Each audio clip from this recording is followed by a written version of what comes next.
of your favorite wine. If you enjoy a glass or two on special occasions, then the upcoming annual Soweto Wine Festival is definitely for you, with 100 wines up for tasting at this year's sparkling event. Now, good food and fine wine, entertainment and information on careers, I beg your pardon, in the industry are some of the things that people can look forward to. Now, to tell us more about this is, of course, Marilyn Cooper, who's the co-founder of the Soweto Wine Festival, and, of course, Lumka Dlomo, Destination Marketing Manager. She's for Joburg Tourism as well at the City of Joburg. Ladies, good morning. Welcome to Morning Live. Thank you. All right, let's speak to you, Marilyn. This year, what can we look forward to? You know, this is our 11th year. Yeah. So obviously we've been a lot of changes from our first year to this year, and the major change, of course, is the change of venue. So we've moved to Walter Sisulu Square, which is very exciting because we're celebrating the signing 60 years later of the Freedom Charter. So it's embracing the whole of Soweto and the Constitution and everything. Let's bring you, Lumka, into this conversation. Why was there no hesitation on the side of City of Joburg to be part of this Soweto Wine Festival? You know, apart from the city supporting businesses in Johannesburg, it was more to bring about, you know, what Soweto has on offer. I mean, with this event, we're talking about 72 days in Soweto. So for 3 days, for the whole weekend, Soweto comes abuzz with lots of visitors and as well as business just in the area, you know, from your hotels, guest houses, restaurants around the area. So as the destination marketing organization promoting tourism in the city of Johannesburg, we felt as the tourism entity, it was just, you know, there's no way you could have said no in supporting the event. Marilyn, 11 years into it, clearly you're doing something right. What do you think that is? I think we introduced a very foreign product. Wine was very foreign 11 years ago. When we went to the shebeens and restaurants, wine was not served. And now you cannot go to a shebeen or a restaurant or anywhere where wine isn't served. So I think we've developed a market.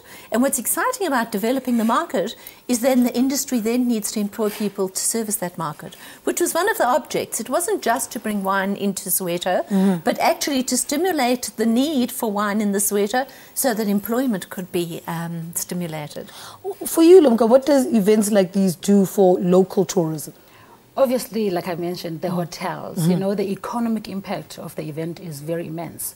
You've got hotels that get booked. For example, the Soweto Hotel is booked for the whole 3 days that the event is taking place. You've got all your transport guys, you know, the tour operators.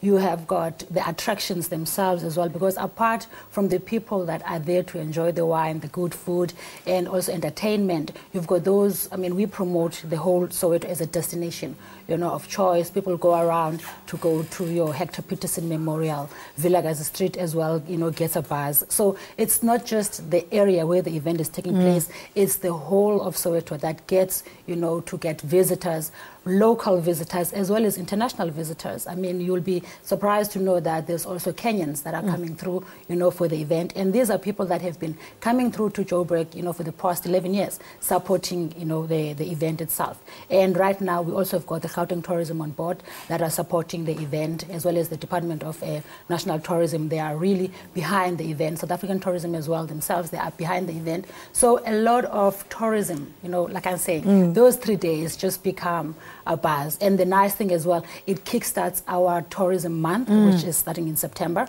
as well as our activities just as Joburg Tourism that we get to do throughout the month of September. So this event for us is that platform. Okay, Marilyn, how would you say the wine industry has benefited from this, and how do you sustain events like the Soweto Wine Festival? I think as far as sustaining it, we are now the Soweto Wine and Lifestyle Festival because it's aspirational. Wine is aspirational, and therefore things like tourism come into it. Because if people start drinking wine at home, they're not going to visit their uncle in Durban anymore. They actually want to go on a holiday and stay in a hotel. And that's why it's tourism around the country. People want to go on holiday and they want to know where they should stay and what is on offer, especially our national parks. I mean, it's very important to stimulate people to go and see that. And when people go there, they talk about Soweto and people come back to Soweto. All right, so give us your dates before I let you go. Dates and times. We've changed from Thursday, Friday, Saturday. We're now Friday, Saturday and Sunday. Right. Because as you know, everything happens on a Sunday in Soweto. So 6 o'clock to 10 o'clock at night on Friday and Saturday, and 2 to 6 on Sunday. All right, and tickets, where do people get tickets? Web tickets, or the Soweto Hotel, or Marara Wine Emporium in Soweto. All right, ladies, thank you so much. You know, it's September when I start talking to you about the wine festival. Spring is definitely around here. Well, Marilyn Cooper is co-founder of the festival, speaking to us about the Soweto Wine and Lifestyle Festival. Lumka Dlomo speaking to us. She's from Joburg Tourism at the city of Joburg. And the festival takes place from the 4th to the 6th of September. And the venue, it's the Walter Sisulu Square in Soweto. Let's take a break. Stay with us.